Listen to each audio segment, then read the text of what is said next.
And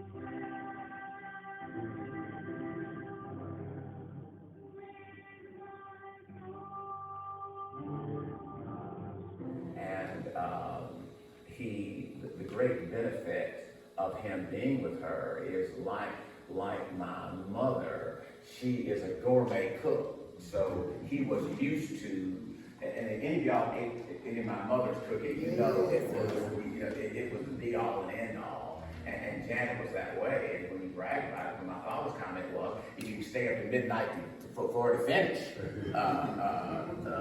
But Janet, if you ever in Montgomery, drive by and tell her that you want dinner, because it will be the best dinner you ever had. But she, in my father's last months, that was where he was meant to be, and she did such a wonderful job, backed up with Alan and Joel, as you heard. But it hurt my feelings. so y'all have been down there. He likes her better. But only what my mother said about the Thomases, and she said very matter of fact, she said, the Thomases like girl babies. They like girls. And even a lot of folks want to have boys, not the Thomases. I guess they want somewhere to go when they get old and sick. They want girls. They didn't care anything about having any no-count boys. And it certainly worked out. He had a wonderful girl. And that's where he went. You can always tell a Morehouse man, but you can't tell him much. That's about like the Thomases. You can always tell us, but you can't tell us much. And we got all our Battle Street Thomases from Talladega, and really you can't. We are too proud. We don't need nobody else. We're so good ones. And brief comments, this brief eulogy will be a echo of what my father would say to me. He would say, as I understood it, 2 words: we're family. He didn't say we're a family, and he was a person who, a math wizard, but with power, skills, and grammar. He said what he wanted to say. He said, we're family. And so let that be the topic of these eulogistic remarks today. We're family. This is a summing up, a conclusion, not only to lives, but to how one views the world or the world around him. We're family.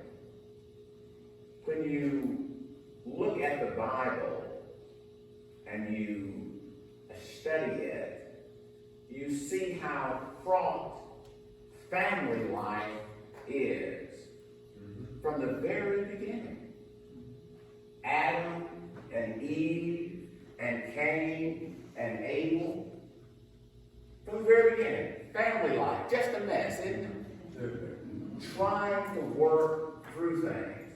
We don't get, and then as we move a little further in the Bible, and what I want to begin with is another family, Joseph and his brothers. Almost like the baby kind of needs more Edmonia. The baby just, they're the baby. It's my last chance to do this. As you read, you're going to say, now what was that really about? Because you don't really sense a coat of many colors. I mean, really? Is that what all that was about? I mean, you don't sense that was there was an appreciable differentiation, that anybody's share of anything was grossly diminished. It was just that you had a twinkle in your eye looking at your last child. But they got all bent out of shape over Joseph and the coat of many colors, didn't they? But then they said, let's get rid of this let's get rid of this child. Let's get him out of our lives. But the interesting thing about that story, we're family. As they go off and they're about to really dispose of Joseph, Reuben says what? Don't kill him. We're family. Now, ultimately, they were going to sell him. And, as the story goes, ultimately, they didn't sell him. He got, pushed on down the road. But we're family. And the interesting thing about that story is, before the really tragic thing happened, Reuben intervenes. And then Judah intervenes. And Judah said, we ain't going to get no money out of it. Kill him. Am I right? So then Judah went, but let's sell him. And then before they can even do that, he's already, put in the marketplace of slaves, and he's moved on. But we're family. Reuben and Judah. I couldn't stop the whole thing, but can at least you stop him from killing him? Isn't that the interesting that they were going to kill him? But in the defense of him, the brothers that intervene say, what? We're family. We're going to kill our own brother? So even as they dispatch him, even as they try to get him out of the way, they are aware, this ain't right. We're family. Then there is the New Testament approach to family. The New Testament example, the New Testament story. And what would that be? The prodigal son. And we know that story well, about the son that wants his inheritance and gets it and blows it, and then comes back home and is welcomed back home and given the robe and the celebratory banquet, and then the brother that stayed home, is all upset, and his father said, you've always been with me. You've always had this. We're family. We should show love for each other. The interesting thing about Joseph and the prodigal son. Now Joseph was very gifted, and we know he dreamed dreams and had great powers and was of great aid to the king. But let's think about two words. The prodigal son, prodigal, wasteful. But Joseph was what? He could interpret things. He was what? A prodigy. So we have the prodigy and the prodigal, but both of them got them alienated really from their family. All of my gifts, even though I'm a prodigy, even though I can interpret your dreams, even though I can see, and I think we might want to suggest all of that is maybe on a spectrum. Might be prodigy and prodigal. Might all that be a part of one big spectrum? What God tells us is we're family. And that love that a family should have is the solution to all of that. It's the solution to the problems of the prodigy and the solution to the problems of the prodigal.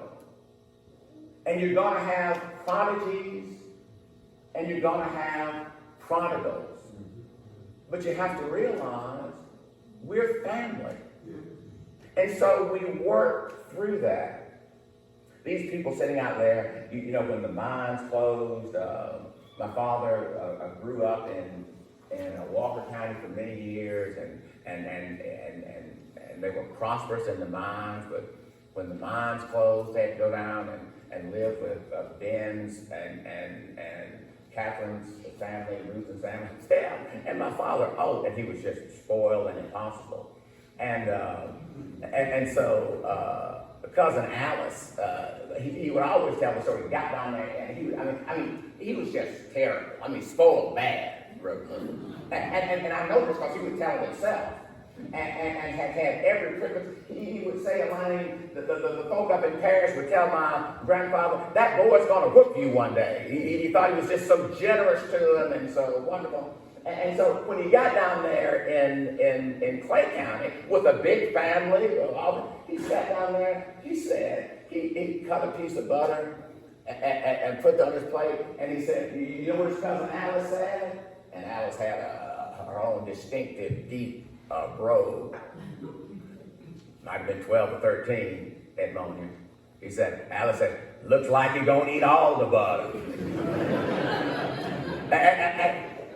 And he had to realize that, well, what is it? You're not in Kansas anymore. That is, you're not at the table where you're the only child. And Alice was right. You need to realize you're not in Kansas anymore. And you can't hack off half the butter like ain't nobody else. No other cheering, sitting around this table. And so when you're family, that's a lesson you have to learn. You can't eat all the butter. But he had a place to go down there. And they took him in. And that's why he never forgot that. And my last observation about that is just about family. He went to his mother sitting down to get some milk. It might have been for your father. I don't know, it might have been to get some milk for Jesse. And he's walking down to get the milk, and it's in the late 30s, and he says, and I kind of looked it up, Professor Steele. I don't know when they kind of started the airplanes for World War II, but he said the planes were flying. He was down in Coosa County, didn't know whether they were down from Joel, where you're working now. And he said he was 5, 6, he would just jump in the ditch. He would be so afraid of the plane coming down. And he said, a lady saw him, and she said, what's your name? And he said, Cleophus Dixon. And she said, your name's not Cleophus Dixon. Your name is Cleophus Thomas. And I'm your Aunt Liza. And you don't have to go down there to get any milk anymore. If your mama needs some milk, you stop by here. And he talked about the women, he said, and I guess that was Cousin Lottie and Cousin Pat's land, that ultimately descended from Aunt Liza. And he talked about the women, and they were the ones that owned the land. They were the ones that had the cows. You don't have to go down. And she had the milk. And so Aunt Liza never married anybody. But she always had milk and money.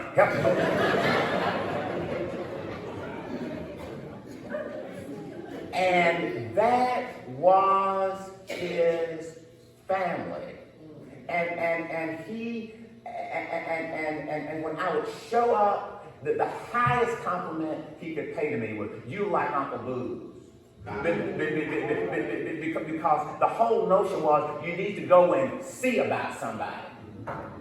That Janet's down there in that fancy house and that fancy neighborhood and all that, but you need to go see about it. And he wanted, and that's what we did. And even now, when I was going to Bookie, Washington every day, I always fill up my car when I was driving to Birmingham every day. Because the way we were raised, back then, the service stations were closed. And if you had to go see about Edmonia, you couldn't get no gas at 6 o'clock at night. Am I right? So you need to have gas. So that informed how you had a responsibility, because they would come see about you. And you need to be able to go and see about them. So when I would show up, he didn't need me. Janet had, everything. But the whole number, if you're family, You ought to go see about it. And my closing comment, I was talking to James, you know, my cousin, my father shouldn't even been driving. And he's now talking about James's children. They got them. Where are they? They need anything? And if he went somewhere and he couldn't find them, he's off going to town there. I said, what are you doing?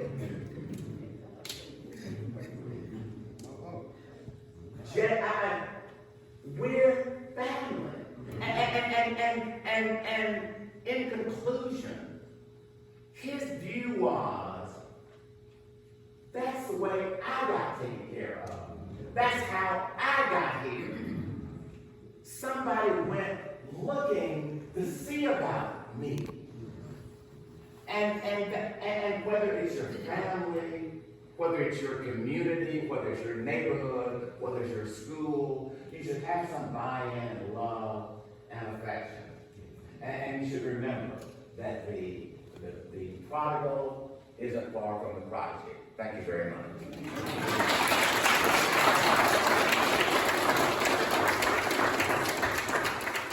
Amen, amen, amen.